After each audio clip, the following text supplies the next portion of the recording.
नाम जब सबको भगवत प्राप्ति करा देता है। गोस्वामी श्री तुलसीदास जी महाराज विनय पत्रिका में कह रहे हैं, बहुत जोर की बात है, कह रहे हैं कि नाम राम रावरोई हित मेरे, स्वार्थ परमारथ साथिन सो, भुज उठाई कहों तेरे, नाम राम रावरोई हित मेरे। मैं हाथ उठा के कहता हूं, जो स्वार्थ के मार्ग में चलने वाले हैं या परमार्थ के मार्ग में चलने वाले हैं, या आप जितने भी मुझे अपना मानते हैं संगी साथी, मैं सबसे हाथ उठा के पुकार करके घोषणा करता हूं कि त्रिभुवन में केवल एक परम कल्याण करने वाला भगवान का नाम है। मेरी बात मान लो। गोस्वामी तुलसीदास जी कहते नाम, नाम चल रहा है, कहीं भी हो आपको भगवत प्राप्ति हो जाएगी। नाम चल रहा है, नाम। जननी जनक तजो जनमी, करम बिनु विधु ही सृजो अवडेरे, मोहू सो को कहत राम ही को, सो प्रसंग के ही केरे। देख लो मेरा भाग्य, जन्म लेते ही माता चली गई। बड़े महापुरुषों के साथ बड़ी घटनाएं घटती हैं। जन्म लेते ही माता चली गई। अभागी जानकर पिता ने कभी प्यार नहीं किया, त्याग कर दिया। जिस पुत्र के प्रकट होती मेरी अर्धांगिनी चली गई, मैं ऐसे पुत्र का मुंह भी नहीं देखना चाहता। तो माता ने तो शरीर त्याग के चली गई, पिता ने मुझे त्याग कर दिया। ब्रह्मा ने मुझे कुछ अभागा ही रचा है। गोस्वामी तुलसीदास जी कहते हैं, बड़ा बेढप मेरे भाग्य की रचना करी। जिसके दरवाजे में खड़े हो जाते टुकड़ा नहीं देता, भगा देता। जिस दासी ने पालन पोषण किया, कुछ दिन बाद वो भी पधार गई। सबको ये भ्रम हो गया कि तुलसीदास जी महाराज के लिए कि बड़ा भागा बालक है, जिसके दरवाजे पे खड़ा होगा कोई घटना घट जाएगी, कोई भोजन नहीं देता। बोले ब्रह्मा ने कुछ भाग्य ही ऐसा रचा था। अब जो मुझे समझ में आया कि मेरा जो भाग्य बदला वो राम नाम से, राम राम राम। पकड़ो बात को, पकड़ो। अब तो कोई कोई कहता है कि तुलसी राम का है। अब अभाग्य मिट गया। बड़े बड़े बादशाह ताज उतार कर रखते हैं। जानते हुए सब क्यों हो रहा है? क्योंकि हमने राम नाम का आश्रय ले लिया। अब खूब राम राम राम राम जपता हूं, उसका परिणाम हुआ कि सब कोई सम्मान देता है, सब ताज उतार के रख रहे हैं, प्रणाम नमस्कार, दुनिया वाह वाह। क्यों? क्योंकि राम राम जपता हूं, राम का हूं, इसलिए। बात समझो। अगर पकड़ पाओ, कह रहे हाथ उठा के कह रहा हूं, जन्म से अभागा कहा गया, मां पधार गई, पिता त्याग दिया। संसार के लोग कहते अभागा है, लेकिन राम नाम का प्रताप ऐसा उदय हुआ। मोहू से को कहत राम ही को, सो प्रसंग कह के रे। उसी नाम के बल से लोग अब कहने लगे तुलसी तो राम का है। फिर ओ ललाट बिनु नाम उदर लगी, दुखो दुखित मोहि हेरे। आहा,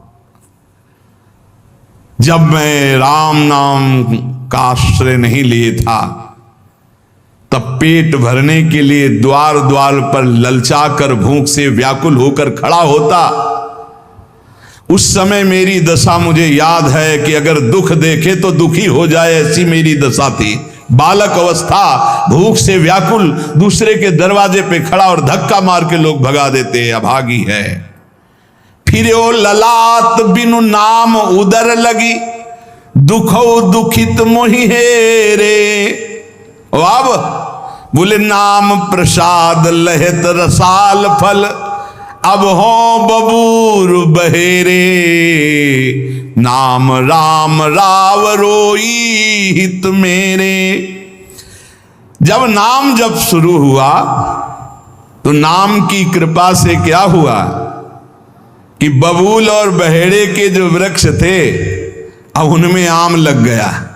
मान लो मेरा जीवन बबूल का पेड़ था, बहेड़े का पेड़ अपवित्र माना जाता है, लेकिन उसमें आम लग सकता है, लेकिन लग गया क्योंकि मेरा जीवन ऐसा था। आज परमानंद की बाढ़ आ रही। बोले वे किसके बल से? बोले राम राम राम, नाम के बल से आई। नाम प्रसाद लहित रसाल फल, रसाल माने आम का फल। अब हो बबूल बहेरे।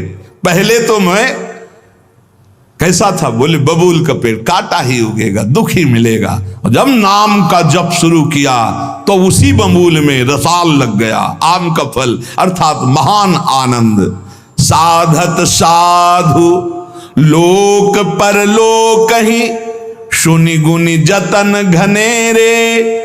तुलसी के अवलंब नाम को एक गांठ कई फेरे। नाम राम राव रोई हित मेरे।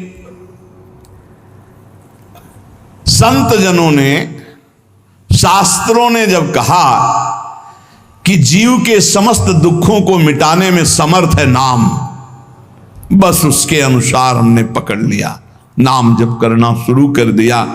उनकी बात मान करके जब नाम जप किया तो लोक परलोक सब बन गया। हरिवंश महाप्रभु कहते ई परलोक सकल सुख पावत, मेरी सो भैया कृष्ण गुण संचु। इस लोक और परलोक में समस्त सुख आपका वर्ण कर लेंगे, मेरी बात मान लो, मेरी कसम है तुम्हें, तुम नाम जप शुरू कर दो। अगर दुख से निपटना चाहते हो, तभी लोग कहते हैं बाबा का हर प्रश्न का उत्तर नाम होता है। इसलिए नाम है कि एकमात्र समर्थ नाम है जो सारे पापों को मिटा दे। पापों से ही दुख मिलता है। ऐसा कोई पुण्य नहीं है जो इतना समर्थ हो कि हमारे जमा के जमा गोदाम पापों को नष्ट कर दे। वो नाम, नाम संकीर्तनम यस्य सर्व पाप विनाशम, समस्त पापों का नाश नाम से। लोक परलोक बनाना है तो संतों से सुना, शास्त्रों में सार बात पकड़ी, नाम कीर्तन, नाम जप। अब तुलसी ने तो एक ही सहारा पकड़ लिया है, राम राम राम, एक ही अवलंबन। जैसे गांठ तो एक ही होती है, लपेटा उसमें 100 मार दिए जाए, ऐसे ही साफ शास्त्र है, मेन बात है, पॉइंट की बात है, नाम जप। यज्ञानाम जप यज्ञोष्मी, जितना नाम जप कर लोगे उतने ही सुखी हो जाओगे। बात को पकड़ लो। गोस्वामी तुलसीदास जी कहते, तो श्री तुकाराम जी महाराज कहते हैं, संदेह मत करो, वही एकांतवास सफल है जो समाधि में है। समाधि कैसी है? नाम की समाधि, नाम का ध्यान, 2 अक्षर राधा, वही गूंज रहा है। अब समाज में बैठे हो तो एकांत, एकांत में बैठे हो तो एकांत। और अगर नाम जप नहीं चल रहा तो श्री तुकाराम जी महाराज कह रहे हैं केवल एकांत में बैठे रहना प्रमाद है। एकांत में समय व्यतीत पड़े हैं वो प्रमादी है। तो कैसे एकांतियों को, जैसे सांप भी तो बिल में रहता है, गुफा में चूहा भी रहता है, पीछे आपने चर्चा सुनी, क्या उनको भगवत प्राप्ति हो जाती है क्या? हाँ, नए साधक को चाहिए कि कुछ समय एकदम शांत, जैसे आप लोगों के पास कुटिया है, कमरा है, एकांत कमरे को अपना गुफा समझो, सेवा और वाणी पाठ आदि किए, कुछ समय तो एकांत मिलता ही है।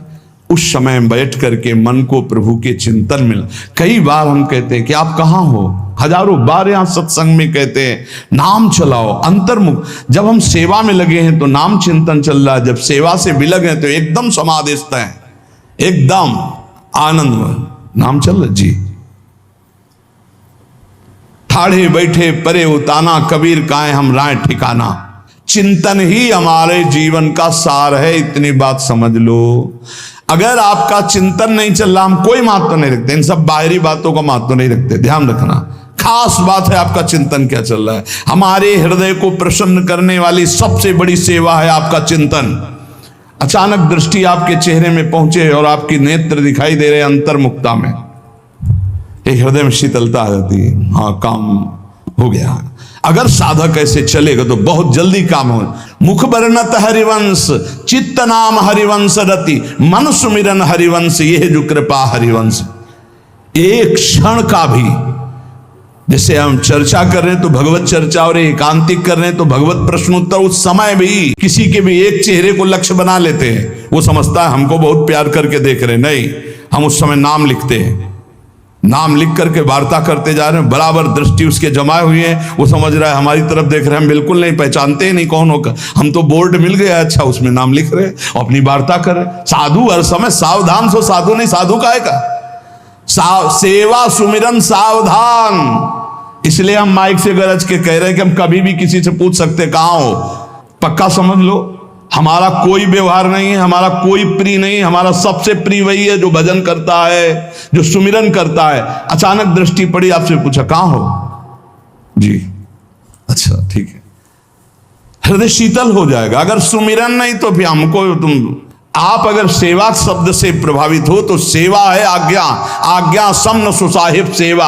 अब जो ही कहा करें हम सोई आयस ले चलें, सेवा की आड़ में अपनी चित्त वृत्ति का मनोरंजन मत कीजिए, मनोभंजन करना है, हर समय भगवत चिंतन परायण रहना है। अगर भगवत चिंतन नहीं तो आपका कोई अस्तित्व, देखो ये बड़ी दौड़ है, छोटी मोटी दौड़ नहीं है, ये बहुत बड़ी दौड़ है। आपको संसार समुद्र से अकेले पार होने की बात नहीं, तुम साधु हो, तुम लाखों को पार कर सकते हो, समझना। मान लो अगर आप भगवत प्राप्त हो गए तो लाखों को अपनी कृपा रूपी नौका में बैठाल कर संसार समुद्र से पार करोगे। साधु अपने लिए भजन नहीं करता, हाँ इस जगत के लिए भजन करता है। सर्वे भवन्तु सुखिनः सर्वे सन्तु निरामया। श्री तुकाराम जी कह रहे हैं एकांत वास लाभ उसी का जिसका चिंतन चलता है। भाई इस बात पर बहुत जोर दिया भगवान श्री कृष्णचंद्र जी ने, अनन्यस चिंतयन्तो माम अनन्य चेता सततम, बार बार भगवान इस बात पर जोर दे रहे हैं। जनसंग में नाम चल रहा है तो आप एकांत हो, एकांत में नाम जब नहीं चल रहा तो आप प्रपंची हो। देख लो अंदर प्रपंच चल रहा होगा। जन संसर्ग से शून्य अर्थात भीड़ भाड़ में रति न होना, अर्तिर जन संसदी, और एकांतिक भगवत चिंतन होना। हम एकांत को समझते कमरा में पड़े हैं तो हम एकांत हैं, हम ऐसा एकांत नहीं समझते। एकांत है कि हम प्रभु के चिंतन में हैं तो एकांत है, चाहे बाजार में खड़े हों। अगर प्रभु का चिंतन नहीं तो एकांत में कमरा में पड़े पड़े एकांत में कोई लाभ नहीं। एकांत में उसी का लाभ है जो एकदम समाधिस्थ तन्मय है, एकांत में समाज में सावधान होकर चेष्टाएं कर रहा है और नाम अंदर अंदर चल रहा है। आनंद कंद भगवान गोविंद को छल छंद अच्छा नहीं लगता, मतलब नाटकबाजी अच्छी नहीं लगती। जहां हो वहीं भजन करो, जैसे हो उस परिस्थिति में भजन करके दिखाओ। भजन की भूख जग जाए यार, यही सत्संग का लाभ है, भजन की भूख जग जाए। एकांत का तात्पर्य है प्रभु की शिवा और कुछ सुमिरन में ना, प्रभु के चिंतन में डूबना। ए भाई समझो, सत्संग सुन रहे हो उसको पकड़ो, अपने हृदय में बार बार चलाओ। देखो ये अंदर से बात समझ लीजिए, हम उसे बहुत जी जान से प्यार करते हैं जो भजन करने वाले हैं। हम जिन साधकों को देखते हैं कि अपनी सेवा दिनचर्या और भजन किसी से मतलब नहीं, ऐसे ऐसे साधक हैं कि एक एक दो दो वर्ष हो गए हमने कभी उनसे राधे श्याम हमारी उनकी नहीं हुई होगी। और आप सच्ची मानिए एक दिन भी ऐसा नहीं जो हमारे चिंतन में नाते हो, चिंतन के द्वारा उनका पोषे। और हमारे पास हो अगर भजन नहीं करते तो सच्ची मानिए हम जानते भी नहीं हैं। अभी आप हमें अंदर की बात, जैसे वो कह रहे थे कि हम जान गए आपको, तो हम कहा नहीं जाने हो, जान जाओगे तो प्रेमानंद बन जाओगे, प्रेम और आनंद प्रिया और लाल के रूप में डूब जाओगे। ये हमारे गोविंद आनंद कंद सच्चिदानंद प्रभु को ये छल छंद अच्छे नहीं लगते, उनको तुम छल कपट में नहीं फंसा सकते। एकांत निष्ठ भक्त, उसका मतलब हम तुरंत ले जाते हैं कमरा एकांत, गुफा एकांत नहीं, एकांत हृदय, एकांत निष्ठ भगवान के चरणारविंद में। शाब्दिक एकांतिक में मत जाइए कि शब्द का एकांत कि भाई शोरगुल नहीं हो रहा, मैं एकांत कमरे में पढ़, नहीं, आंतरिक एकांत में अकेले चुपचाप बैठे रहना एकांत नहीं कहता, भगवान में खोए रहना एकांत कहे। इसको समझिए, प्रभु में खोए रहना, एकांत वास का तात्पर्य सच्चिदानंद प्रभु में खोए रहे। तो सत्संग नाम कीर्तन, नाम जप, भगवत सेवा, इन्हीं से असली एकांत मिलता है, हृदय का एकांत। हृदय रूपी गुफा में हर समय चित्त चिपका हुआ है प्रभु के चिंतन में। कितना अपार आनंद है जब हर समय मंत्र की बार बार आवृत्ति होती, नाम